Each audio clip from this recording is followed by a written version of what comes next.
ግን ገለው ነው። አሁን ግን በጅምላ እያየን ሁላችን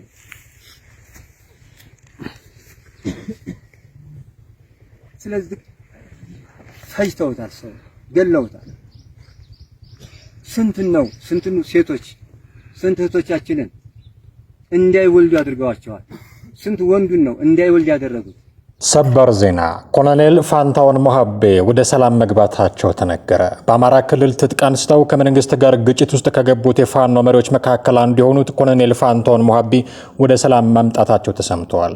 ኮሎኔሉ በወሎ አካባቢ የሚንቀሳቀሰውን የአማራ ፋኖ ህዝባዊ ድርጅት አፋሕድ ክፍል ይመሩ እንደነበረም ተነግሯል።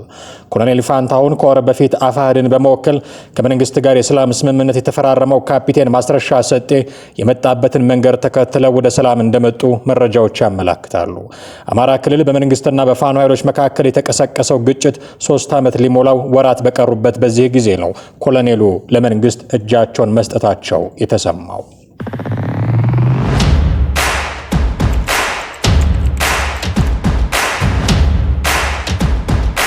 ጠቅላይ ሚኒስትር አብይ አህመድ ትናንት ጠዋት ጅቡቲ ገብተው ስለ ሎጂስቲክስ እና የጋራ ብልጽግና ሲናገሩ ከጀርባው ያለው እውነት ግን ከወትሮ የተለየና እጅግ አደገኛ የሆነ የጂኦፖለቲካ ሴራን የመፍታት ፈተና እንደሆነ ታውቋል ይላል የዛሀበሻ ዘገባ።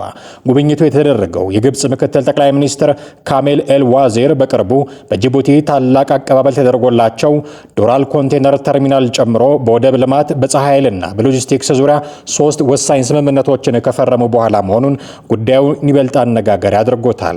በአንጻሩ ደግሞ በጅቡቲ አየር ማረፊያ ላይ የኢትዮጵያ መሪና የጅቡቲው መሪ ሲገናኙ ፊታቸው ላይ በግልጽ የሚታየው የቅሬታ ስሜት ከብዙዎች ትዝብት የተረፈ አይመስልም። የፖለቲካ ተንታኞች እንደሚገልጹት የግብጽ እንቅስቃሴ ንጹህ ኢንቨስትመንት ሳይሆን ኢትዮጵያን የመክበብና የማነቅ ስልት አካል ነው ይላሉ። ግብጽ በጅቡቲ የዶራሌ ወደብ ላይ እግሯን መትከሏ ከኤርትራ አሰብ ወደብ ጋር በማስተሳሰር የኢትዮጵያን የንግድና ሎጂስቲክስ መስመር በቁጥጥሯ ስር ለመዋል ያለመ ባህር ላይ መቀስ እንደፈጠረችም ይተነተናል። ይህ ስምምነት ለግብጽ ወታደራዊና የደህንነት ክትትል በር የሚከፍት ሲሆን በኤሌክትሪክ ኃይል ራሱን የቻለ የፀሐይ ኃይል ማመንጫ መግጠማቸውም በችግር ጊዜ ኢትዮጵያ ኤሌክትሪክ ብታቋርጥ እንኳን የግብጽ ኦፕሬሽን እንደማይስተጓጎል ለማረጋገጥ የታሰበ ነው። ለጅቡቲ ኢኮኖሚ የጀርባ አጥንት የሆነችው ኢትዮጵያ ናት። 90% የጅቡቲ ወደብ አገልግሎት የሚገኘው ከኢትዮጵያ ሲሆን ሀገሪቱ 80% ኤሌክትሪክ ፍላጎቷንና የዕለት ተዕለት የውሃ አቅርቦቷን ከኢትዮጵያ ታገኛለች። ሆኖም ኢትዮጵያ በታላቁ ህዳሴ ግድብ ምክንያት ከግብጽ ጋር በገባችበት የህልውና ውጥረት ወቅት ጅቡቲ ለካይሮ በር መክፈቷ በኢትዮጵያ በኩል እንደ ታሪካዊ ክህደት ተቆጥሯል። ሪፖርቶች እንደሚያመላክቱት የኢትዮጵያ የደህንነት መስሪያ ኃላፊ ሬድዋን ሁሴን ከቀናት በፊት ጅቡቲን ጎብኝተው ስለዚህ ጉዳይ ማረጋገጫ ቢጠይቁም ጅቡቲ ግን ፊቷን ወደ ግብጽ ማዞር መርጣለች።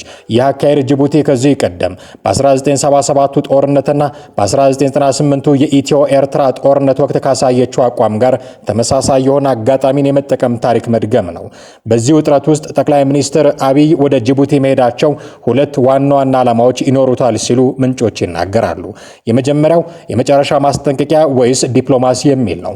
ኢትዮጵያ በእጇ ያለውን የኤሌክትሪክ የውሃና የኢኮኖሚ ካርድ ተጠቅማ ጅቡቲን ወደ መስመር እንድትመለስ ጫና ማሳደር አሊያም ደግሞ ጅቡቲ ወደ ግብጽ ካምፕ መቀላቀሏ የማይቀር መሆኑን በመረዳት ከሶማሌላንድ ጋር የተጀመረውን የበረራ ወደብ ስምምነትና የላፕሴት ኮሪደርን በማፋጠን አዲሱን የጂኦፖለቲካ አሰላለፍ ለመቀልበስ መዘጋጀት ነው። ጠቅላይ ሚኒስትሩ በቪዲዮ በሰጡት መግለጫ በጂኦፖለቲካ ጉዳዮች ላይ መወያየታቸውን መጥቀሳቸው ጉዳዩ ከወደብ አልፎ የጸጥታ ጉዳይ መሆኑን ያሳያል።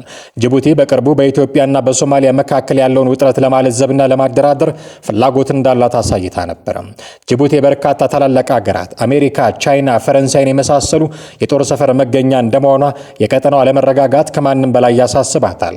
ጠቅላይ ሚኒስትር አብይ አህመድ ከኢስማኤል ኦማር ጉሌህ ጋር ያደረጉት ውይይት ኢትዮጵያ የቀጠናውን ሰላም እንደምታደፈርስ ማረጋገጫ ለመስጠት ያለመ ሊሆን ይችላልም ተብሏል።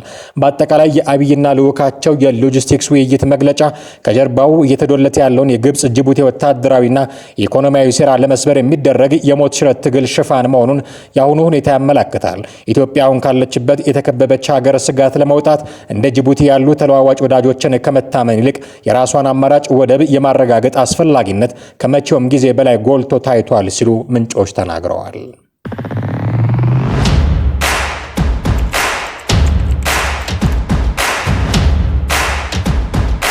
ከእያንዳንዱ ሚዲያዎች በስተጀርባ ረጃጅም የሴራ ፖለቲካ እጆች አሉ አለ ጋዜጠኛ ወግደረስ የፋኖ አባሉ ጋዜጠኛ ነው ይሄንን የተናገረው። ሙሉ ቃሉ እንዲህ ይነበባል።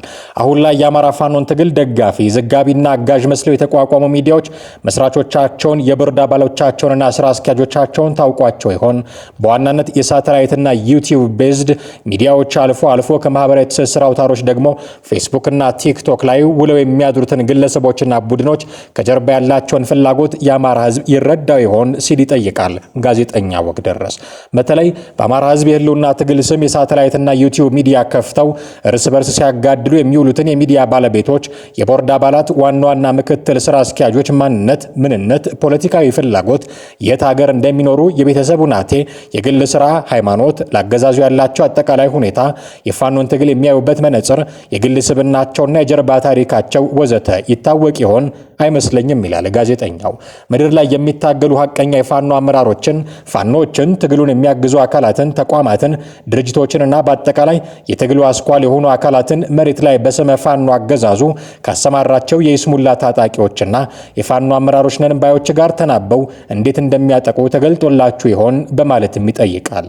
ከአንድ ዓመት ተኩል ቀደም ብሎ በቀድሞ አጠራሩ የአማራ ፋኖ በጎጃም ከኔ ጋር ግጭት ውስጥ እንዲገባ አስቀድመው በኔ ላይ ከፍተኛ ጥላቻ ቀስቀሳ፣ በሬ ወለደ ስም ማጥፋት፣ የሰብና ግድያ፣ መልካም ስምና ዝናዬን በማጥፋት በገዛ ጦራችን ከበባ እንዲፈጸምብን ከፍ ሲል ደግሞ የህይወት መስዋዕትነት ማስከፈል፣ ጎጃም ላይ ታሪካዊ ስህተት እንዲሰራ ሲቀሰቅሱ የነበሩ ሚዲያዎችና ቧልተኞቻቸው ዛሬ ላይ የት እንዳሉ ታውቅ ይሆን? እነማን እንደሆኑስ ልብ ብላችሁ ይሆን? በማለትም ይጠይቃል ፋኖ ጋዜጠኛ ወግደረስ ጤናው።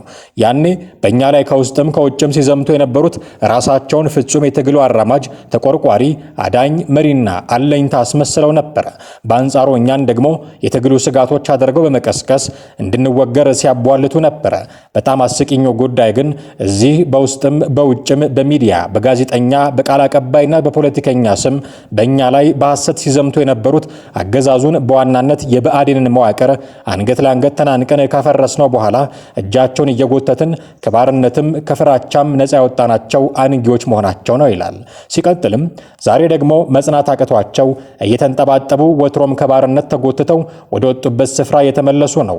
በዚህ አጋጣሚ እጅግ በጣም ጥቂት በሐቅ የሚታገሉና የሚያታግሉ ሚዲያዎችና ባለሙያዎቻቸውን አልዘነጋንም። ለማንኛውም እኛ ሐቀኞች ከና ሐቃችን እስከ ቀራኒዮ የህልውና አደጋ ውስጥ ለገባው ህዝባችን ያለማወላወል ጸንተን እንታገላለን ብለዋል ጋዜጠኛው ወግደረስ። በጋዜጠኛ በፋኖ በአርበኛ በካፒቴን ወዘተ ስሞች እየዘለሉ ላገዛዙ ቢገብሩ አይድነቃችሁ። የጸኑ የሚጸኑና የሚያጸኑ ዝም ያሉ ጀግና ታጋይ ልጆች ስላሏችሁ በቀጣይ የሚዲያና የጋዜጠኛ ሚና በትግሉ ምን መሆን አለበት? ምንድነው? ዛሬ ላይ እነዚህም እዛም የምናያቸው ጋዜጠኞች ወይስ ደላሎች የሚሉትንም እናነሳለንም ብሎ ጽሑፉን አብቅቷል። በዘመነ ካሴ ቁጥጥር ስር በሚገኘው የፋኖ አገዛዝ ስር ያለው ጋዜጠኛ ወግደረስ ጤናው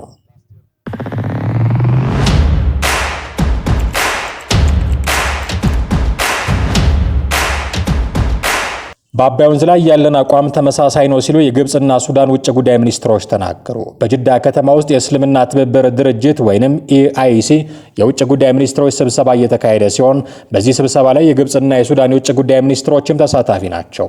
ከስብሰባው ጎን ለጎን ሁለቱ ሚኒስትሮች ውይይት ማድረጋቸውን የግብጽ ውጭ ጉዳይ ሚኒስቴር አስታውቋል።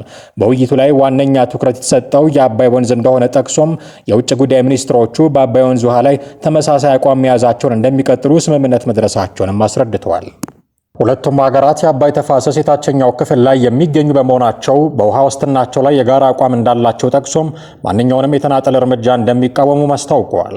የአባይ ውሃ ዋስትናቸውን ለማረጋገጥም በጋራ ለመስራት ፍላጎት እንዳላቸውም የግብጽ ውጭ ጉዳይ ሚኒስትር በመግለጫው አስረድተዋል።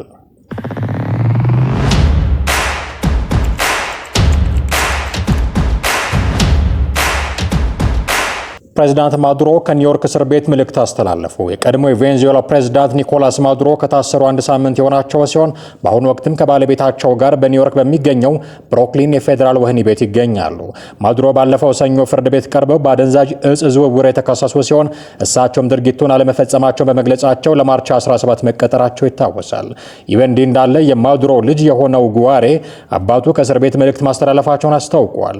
ጉዋሬ ለቬኔዙዌላ ገዢው ሶሻሊስት ፓርቲ አመራሮች በቪዲዮ ባደረገው ንግግር አባቴ በጠበቆቹ በኩል መልእክት ልኮልኛል፣ በመልካም ጤንነት ላይ እንደሚገኝም አስታውቆኛል ያለ ሲሆን አባቱ መንፈሳቸው እንዳልተሰበረም አስታውቋል። ጨምሮም አባቴ እኛ ታጋዮች ነን፣ ታጋይም ደግሞ መንፈሱ ጽኑ ነው ብሎኛል። መንግስትና ደጋፊዎቻችንም በጽናትና በአንድነት እንዲቆሙ መልእክት እንዳስተላልፍ ነግሮኛል ብለዋል። ይህ በእንዲህ እንዳለ ከማዱሮ በኋላ የአገሪቱ ተጠባባቂ ፕሬዝዳንት ሆነው የተሾሙት ዴልሲ ሮድሪጌዝ ባደረጉት ንግግር የቀድሞ ፕሬዝዳንታቸውንና ባለቤታቸውን ለማስመለስ ጥረት እያደረጉ መሆኑን አስታውቀዋል። ሲናገሩም በቬንዙዌላ መንግስትና ህዝብ አለ፣ የሀገራችን ፕሬዝዳንት ደግሞ ኒኮላስ ማዱሮ ናቸው ያሉ ሲሆን ማዱሮ እንዲመለሱ የሚያደርጉትን ጥረት ለአንዲት ደቂቃም እንደማያቋርጡ ቃል ገብተዋል።